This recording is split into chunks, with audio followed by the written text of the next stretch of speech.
it's amazing news, James. We've been asked to tender for this really exciting project and it's amazing. I can't wait. I get told that quite a lot by a lot of business owners. And they get a bit disappointed when I don't share their incredible enthusiasm for being able to quote for this incredibly big tender. And the reason being, because I've seen so many reasons and times in the past where completing tenders has just gone nowhere. Let's have a look at the video and see what are the 4 things you must do before you put together a tender. And let's get you winning tenders, not losing them.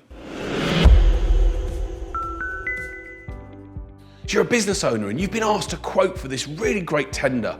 And the best thing is you've looked at the figure and it's potentially a huge number. And you get so excited, you even start spending the money. And you think, great, well, how great would it be if we can win this business?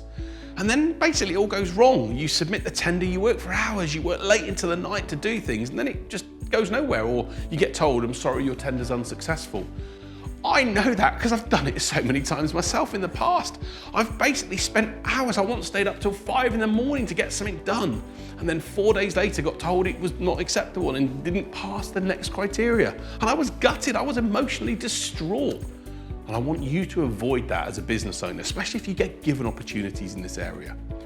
So what are the key things you need to do to avoid being in that position? What are the things you must do if you want to be successful in winning tenders? Find out how or who put the requirements for the tender together in the first place. Most tender documents have been created by a company or a consultant that's gone in to work with an organisation that's then basically created their own blueprint for what they want to do. And the tender documents gets created and it's been written by them so that they can basically win it. So the challenge around that is if you don't find out who's created the tender or what's caused it to be to operate in that way, or what are the key criteria within it and why it's so important, what you'll do is you'll end up being in a position that you'll basically spend hours and hours quoting for business that someone else has already lined up and won. Our job as business owners and sales professionals is to find out what's made those criteria so important and to ask the questions of the relevant people to really get to know what's driven those activities to happen. But the key thing is you've got to be able to find out the requirements of the tender, who put it together, who's driving it, find out how it's put together. It's the first thing you have to do if you want to avoid wasting time. Be honest and open with yourself about what's being asked and the size and scale of the whole tender, and just be open and think, are we a really good fit for this organisation? I sometimes get sales propositions that people tell me that they've worked with Coca-Cola or they've worked with McDonald's or these big brands, and I'm like, well, what's that got to do with me? Why would I be impressed as a small business owner with some multi-billion-dollar company? It's not a relevant fit. Sales and marketing is all about relevance. Assess your own suitability. And the biggest way in which to do this is, can you provide evidence of someone very similar, very, very similar to that situation that you've solved the problem for? If you can, you're in good shape. But if you can't, don't waste your time. It's sometimes better off to say, thanks very much for giving us the opportunity to quote, but based on what you've told us, I don't think we're a good fit for your organisation. And if they really like you and your company, if they really think you're good, they'll come back and say to you, well, we'd really like you to quote, or we'd really like you to be involved in the process. And that's a really good sign that we can then feed off and use. But don't just put information into any old tender if you're not a good fit. The match has to happen. And if it doesn't, it's going to waste your time and maybe even waste theirs. You must clarify the decision makers or decision-making process. What do I mean by that? You need to be able to find out who are going to be the people reviewing the tender. Are they a group committee? Is it made up of maybe a mixture of different disciplines? Maybe someone from finance or HR or is going to be involved in the process? And who is going to be the main decision maker, basically the person that runs that job, the CEO of that project? And how are they going to consult these other people in order to make a decision? And by the way, if someone, when you ask that question, won't give you the information, it should send warning signs in your head as to whether you want to complete the tender. Sales is all about being in control of our own destiny and control of our own situation. And how can you control a situation when you don't know who's marking your results? Would I want to go into an exam not knowing what the examiner wants to see from me? No.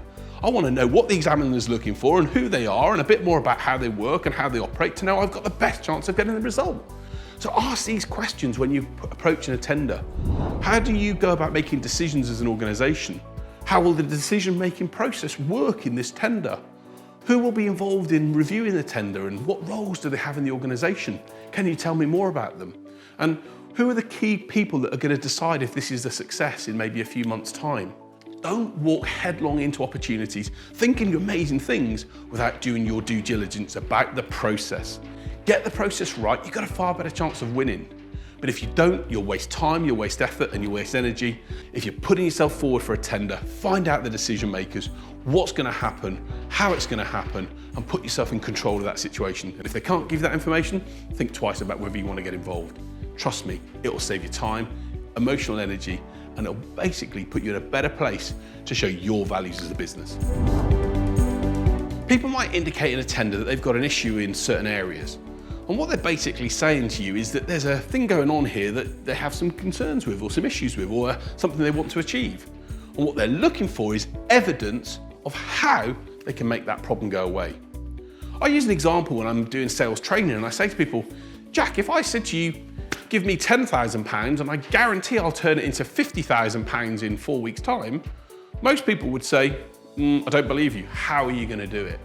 The reality is this, our prospects and the people we work with, they want to believe it. They want to see that you can do this amazing job and this project that you can deliver at a great cost and everything be perfect, but they've been maybe burnt before, they've got these worries or things that have happened that stop them believing and trusting you to deliver what you say you will.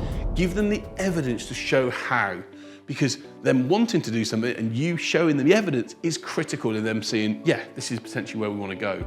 I've done tenders before where I've been able to show evidence that have actually been far more expensive than other providers, but because I've given them the ability to see that I can make the problem go away and bring it to life, they've de-risked themselves by choosing me, not the other person that's cheaper. It's not always about price, it's about getting the right result. And your tender owner or the people concerned, what they really care about is the problem that they've got or the desire they have getting solved in 3 or 6 months' time. Focus on that, focus on how you make it happen, you're going to be in great shape. So I hope these 4 things have given you some really useful ideas on what to do when it comes to submitting a tender proposal. The biggest thing that happens in sales is our time. It's the most valuable thing we have as business owners and sales professionals. And we waste so much time by chasing things that aren't going to go anywhere. Opportunities that sound amazing, but in reality we're not a good fit for, or we have no chance of winning. Put these elements in place and I guarantee you'll save time, you'll save yourself energy, and you'll hopefully put yourself in a better position to win the business that is right for you. I hope you've enjoyed watching the video. My name is James White, small business sales expert, a man that's completed loads of tenders, won some, lost some.